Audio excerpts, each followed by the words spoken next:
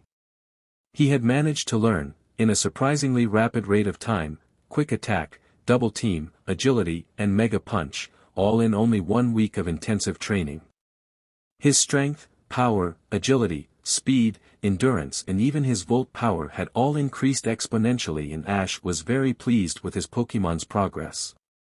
The committed and determined young man himself had also been training hard the whole week and was feeling exceptionally strong as well. He believed one more stint of 7-day long, intensive training would be all they needed before they set out for Viridian City. Of course, their training would never fully stop, but the weeks-long sessions themselves would only happen occasionally, mostly whenever Ash felt that they just needed to take a break from constant traveling. He and Pikachu had just finished another day of rough training and was on the way back to their camp when he heard a loud squawking coming from the north of the wide open field.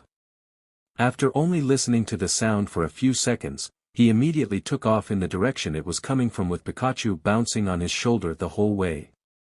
The duo followed the noise to a spot in the field that had a couple scattered trees dispersed here and there and a few shrubs sticking out of the ground. In the middle of the clearing was a flock of angry Spearow attacking a crouching Pokémon whom seemed too scared to move.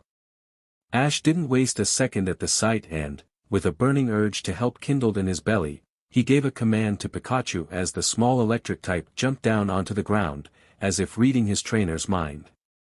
Pikachu used a dispersed thunderbolt to strike down all of those Spearow and scare them away. The red spots on his cheeks started sparking, and then he let loose the attack with a loud cry of "Chuuu." From his small, compact body was unleashed a powerful bolt of lightning directed at the flock of angry birds. The attack struck the lot of them with perfect accuracy, and they cried out in pain as they were painfully electrocuted. Once the shock had passed, a few of the Spearow turned tail and flew off, but some stayed behind to face their attacker. Instantly, the few remaining Spearow dive-bombed Pikachu and tried to hit him with their peck attacks. Ash, however, calmly instructed him to dodge the attacks, and then the agile mouse began swerving out of the way of the angry and vicious Spearow with practiced ease. Once he was clear of the attacking wave, the boy sharply ordered his Pokémon to use Thunder Wave and knock the Spearow out of the sky. Pikachu did so and quickly launched a widespread electric, arcing wave that immediately hit the tiny bird Pokémon and knocked them from the air. The resulting effect causing them all to hit the ground with a hard crash. All of the small, multicolored birds were now successfully removed from the fight except for one, whom remained standing. A commendable feat considering that it had been beaten up badly and was still sparking from the aftereffects of Pikachu's last attack. Ash was impressed with the Spearow in question and at its display of stout spirit, and thus, he instructed Pikachu to give it a good fight. The mouse Pokémon nodded at his trainer and then turned to face his struggling foe. The small bird suddenly took to the air though with surprising speed and charged at Pikachu with its beak glowing white. Seeing this, Ash was quick to counter. Dodge it Pikachu, jump to the side to avoid it and then hit it with your tail. He gracefully leapt out of the way just as Spearow was about to hit him with its glowing beak. As it missed and passed by, Pikachu brought his tail around and hit Spearow hard, sending it skidding down through the dirt. Ash then raised his hand. Now Pikachu, end this with tackle. The fast electric type took off running at Spearow and then smashed into it hard with his head, sending the tiny bird Pokémon flying away and hitting the ground, where it no longer attempted to stand back up. Great job Pikachu, come back. Ash yelled to his first Pokémon in a voice that gave way to his cheer. With that, Pikachu went running back to his trainer's side and then climbed up onto his shoulder, not even a little out of breath from the battle he had just fought. Ash himself pulled out an empty Pokeball from the cloth belt he kept wrapped around his waist and then pointed it at Spearow. Time to capture our first new friend buddy. He spoke gleefully up to Pikachu with a bright smile. The small Pokémon chirped his agreement and then Ash threw the Pokeball at Spearow. The spherical device soon hit its mark and the unconscious flying type was SCKED inside of it. Afterward, the ball fell back to the ground and then commenced to rolling back and forth a few times before it dinged and went still, sparkles of light shooting from the red and white Pokeball to signify a successful capture. Feeling his belly do a happy somersault inside of himself as he witnessed his very first capture of a wild Pokémon, Ash hurried over and picked the ball up from the ground. We did it buddy. Our first new Pokémon. Seeing and feeling his trainer's excitement as he held the ball up to him, Pikachu pumped its fist excitedly into the air and then high-fived the messy-haired boy. Pie Pikachu pie. The young and overjoyed Pokémon trainer simply stared at his first catch proudly, savoring the moment, before finally shrinking and attaching the ball back to his belt. After that, he shifted his gaze and carefully walked over to the Pokémon he and Pikachu had just rescued. The small creature in question was laying on the ground amongst a clump of trodden-down grass, still crouched in a meager defensive position that showed how terrified it was. Once he arrived, cautious not to make any sudden movements, Ash bent down next to the small Pokémon and was finally able to see what it was. The identity of it shocked him, but he knew, without a doubt, that the Pokémon he was now looking at was actually a Mewtwo. After the initial few moments of surprise passed, he honestly couldn't believe that he had actually saved a Mewtwo. They were grass-type Pokémon native to Sinnoh, or any other place Rosalia could be found, and were hardly ever seen in Kanto. So, for him to see one so close to his own hometown was puzzling to say the very least. The small grass-type soon looked up at him with wide and scared eyes. Ash slowly reached his hand out, showing that he meant no harm, and touched the side of Mewtwo's face comfortingly. The little one slowly relaxed into his touch after a few seconds, realizing the boy meant no harm. Bud. Mewtwo. It spoke weakly as the new trainer continued to softly slide the side of its face. It's alright little buddy, I won't hurt you. It seems like you might be hurt a little though.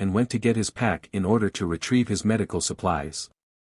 Upon returning, he sprayed some super potion onto Budu's cuts and bruises and then gave it an oran berry so as to recover its strength. After Budu seemed settled a little and was resting comfortably with its wounds healed, Ash went a ways off so as not to startle it and then released his newly captured Spearow so that he could also dress its own wounds. At first, the small bird looked at him wearily until the boy gently reached out and began stroking its feathers softly in the way Professor Oak taught him flying types loved. It worked as well since it soon had Spearow cooing and gradually relaxing. Seeing his first captured Pokémon relaxing into his touch under the tender ministrations, he smiled and then sprayed some more of the super potion onto Spearow's wounds, instantly healing it. Ash then gave his new Pokémon another oran berry and continued to slide the bird's soft feathers as it ate the berry gratefully. After a few moments of silence, he finally spoke. "Hey Spearow, I just wanted you to know that I was really impressed with the way you battled against Pikachu earlier. Even though you were outmatched, you still fought back bravely. I can help make you even stronger but only if you're willing to work alongside me and Pikachu as a team and train hard. What do you say? Are you in?" Noticing the boy's gentle kindness to him and having also witnessed the truth behind his words due to how strong Pikachu had been, Spearow didn't have to think about it long and soon cawed happily in reply. "Row. Spearow row." Hearing that, Ash smiled brightly. "All right. We start training tomorrow then, so you better be ready." The small Pokémon nodded and cawed again in reply before it turned and began grooming its feathers. The young man decided to take that time to scan Spearow with the Pokédex so he could obtain some more information on his new Pokémon. Therefore, after pulling the high-tech device from his side and scanning the small bird, he listened to what Dexter had to say. Pokédex entry number 021. Spearow, the tiny bird Pokémon. Its reckless nature leads it to stand up to others, even large Pokémon, if it has to protect its territory. Due to its short wings, it can't fly long distances. It wanders about restlessly and pecks at bug Pokémon. This Spearow is male and has the abilities Keen Eye and Sniper. This Pokémon knows the moves, Peck, Leer, Fury Attack and Pursuit. After hearing all of the information provided to him, Ash was impressed with Spearow's moves and abilities. In time, he could become a very strong Pokémon and given the tenacious nature he had already displayed, combined with the right training of course, such a reality was not a fantasy. And with someone as determined as Ash as his trainer, it definitely would be a possibility with no exaggeration. The young Ketchum didn't bother scanning Budu, on the other hand, since it wasn't a native of the Kanto region and no information would be available for it on a Pokédex that wasn't internationally programmed. His own was not, but fortunately enough, he didn't need it anyway. This was all due to the fact that, in a general sense, he roughly knew almost everything he needed to know about most of the Pokémon he would be encountering, thanks in part to his constant studying and all of Professor Oak's invaluable teachings. As well as, of course, a very adept memory that allowed him to remember most of the things he learned.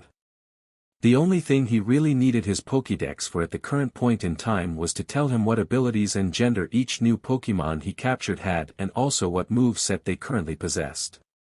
Other than that, he was already rather knowledgeable when it came to Pokémon and most of what he needed to know about a large majority of them. The only thing that Ash currently knew about Budu was that it was female and that was about it. He knew this due to a secret Professor Oak had taught him concerning grass types. That being how female ones would usually have a somewhat lighter green tint to their bodies than their male counterparts due to a lesser amount of internal chlorophyll production. "Hey Spearow.